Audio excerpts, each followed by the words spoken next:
A press conference scheduled for 6 o'clock is about to begin. Then police will tell us the latest information on the disappearance of Abigail Hernandez.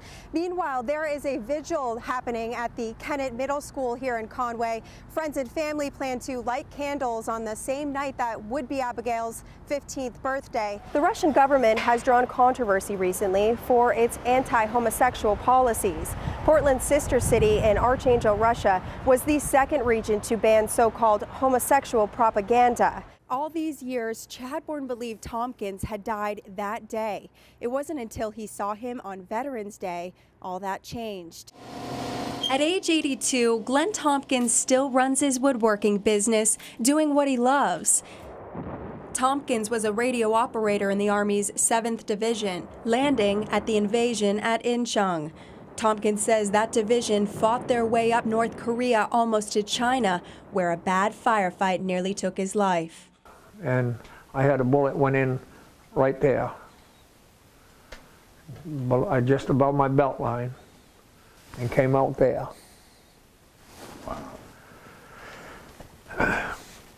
And the Graves registration picked me up because they'd put so much morphine into me. The Graves registration picked me up for dead. And as they were carrying me across the Yellow River, I jumped off the stretcher. That's what the story I got. A medic in the Army's 2nd Division says he was overseeing Tompkins' outfit that day. Don Chadbourne of Wells was also Tompkins' friend and recalls carrying his body after he'd been shot. We got him across the river and thought he was dead and took him to Graves registration. It's a run for the young and the young at heart. Everyone's invited, and it's about to kick off. The Color Run 5K. Celebrate! Because the longer the better. Through 4 color zones of sprays and powders made mostly from cornstarch. Delicious! Yeah, right. It's the happiest race on earth. Now that I believe. If 3.1 miles wasn't enough, everyone comes here to get soaked. And it's a colorful reminder that it's all for charity! A portion of the proceeds goes to the Barbara Bush Children's Hospital. That's like half the reason I did this race. Representatives from the hospital say they approached the Color Run to come here. And the Color Run had said, it's funny you called. We've actually had Portland on our list of places we'd love to come to. This is the first time I've ever worn a captain's hat at a Color Run. And it's the largest event the hospital, South Portland, and SMCC has ever had. Come back next year. But for now, in South Portland, I'm Alyssa Kenison, News Center. First band to play here 5 years ago was Sakarapa Boys. They're closing down the place tonight. In a neighborhood known as In-Town Portland, there's a music mecca called Empire. It's kind of like my Cheers. Just a place where you can go and relax. And if you want to know people, you want to talk to people, you can. And if you don't, you can still do your own thing. And I'm sort of on the wagon now, but it kind of, before I used to have a few. You've almost drank all my Sailor Jerry's.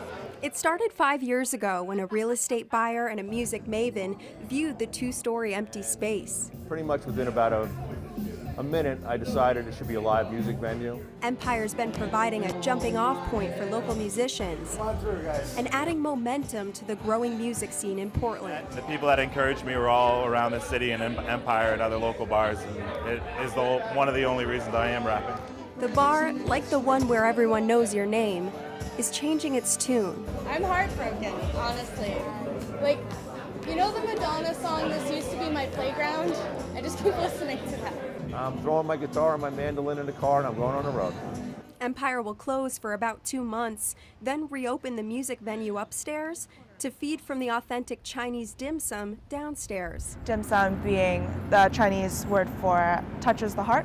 And the new owners welcome Empire's 15 employees to come back and apply. Yeah, no one that knows the space better than those who've been working at the past half decade. Yeah. But tonight, Empire Dine and Dance as we know it will die. I'm sad, I'm saying goodbye. It opened up the venue for, old-time country, contemporary, and bluegrass music. We're going to miss that. Saying goodbye to one of our favorite places in the whole wide world. In Portland, Melissa Kenison, News Center. Maine's most ethnically diverse city is celebrating what makes it unique.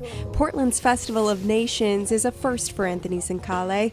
He says these goods are from his first home in Kenya. I love Portland City. Portland City has always been one of my favorite cities, and I know it's very art friendly, and most of the items that I have, that's the kind of crowd that I want.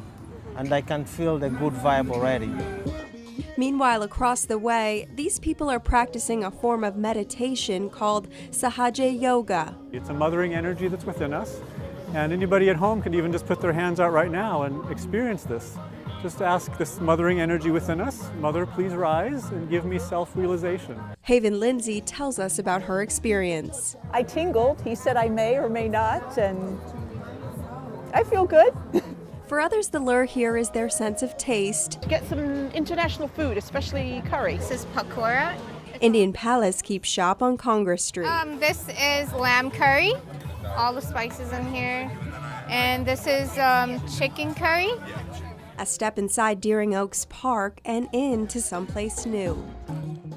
Nose out from under the comic and inside their latest invention. Fans live out the characters at Comic-Con. Took 5.5 months to make. Iron Man of Maine. I'm located right in Oakland. It is amazing, and I have a blast every time. I have so much fun. It's definitely a stress reliever, for sure. And relaxed is Tim Shockey, who traveled from Ohio. His passion project is the Green Goblin head from Stephen King's Maximum Overdrive. At the end of the movie, Emilio Estevez blew it up with a rocket mortar. And he spent the last 2 years restoring it. Had to. You couldn't leave something like that just in that shape forever. It had to come back. A bedroom often shows the character of a person. Things that have meaning we hold close. I've always, when I was younger, I always wanted to have medals and stuff and trophies, and I would never get them. My sister would always get them. And so finally when I joined marching band, it was just they were coming in and getting all the gold medals. South Portland's marching bands earned a shiny reputation. Smala's earned 4 gold medals in her 4 years in high school performing for the Color Guard. My band instructor always tells us it's not fun, but it's fun to be good. It's hard work playing the flute, dancing, and breaking props. Yep, and I'm the first that they've ever seen break one. But her next performance, she says, will mean more than a medal.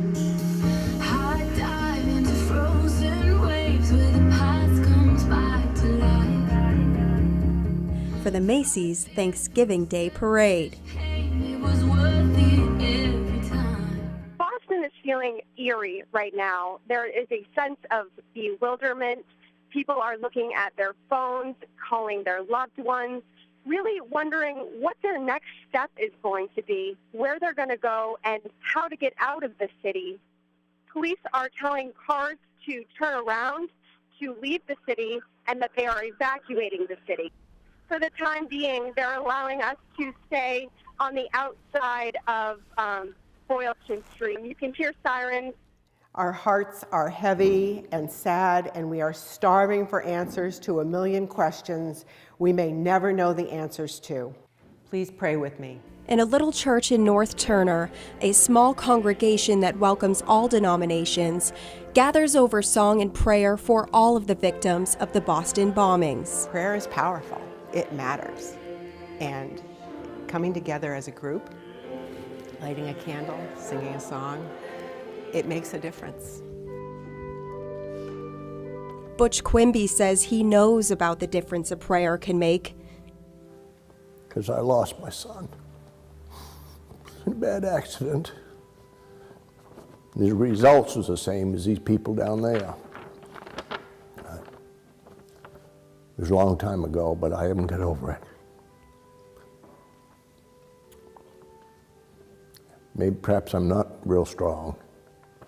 I don't know. So in hopes of easing the grief for Quimby and for Boston, this congregation prays. God will bless him somehow. I don't know how, but There is something we can do about it. There is something everyone can do about it. No matter what you believe in, who you believe in, what the God looks like in your own spirit and in your heart, to pray to that power, to pray to God, and ask for peace and ask for help. Things happen, I guess. We don't know why, but it's life. In the spirit of the Lord. And I just think everybody has the power to improve on loving other people. Everybody. 5, 6, 7, 8. 1, 2, 3, 4, 5, 6, 7, She's 8. brought a lot more spirit to the team, definitely. Good. Go ahead and bring them down. Good job, Sarah. High five, C. I mean, she gets up in the morning with a smile on her face. Do I have cheering today? Do I have a game today? What day is it? It's my favorite thing I like to do. Cheer. In my heart. I knew that she always loved cheering. Sierra would stand on the sidelines and cheer in front of the cheerleaders on the stands. And then they started realizing how much she really wanted to cheer, and they'd bring her on the field with them. She came down with us, and then this year she became a freshman, and she actually made the team. I like all the kids. How come?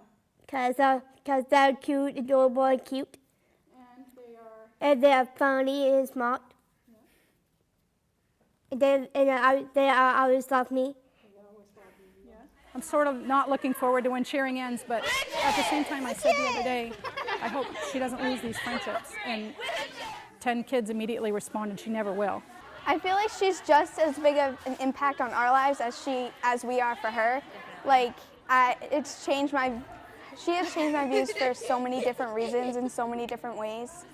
So it's really great to be able to help her help me. Yes, they are great friends. We're best pals, best buddies, BFFs, forever. Forever.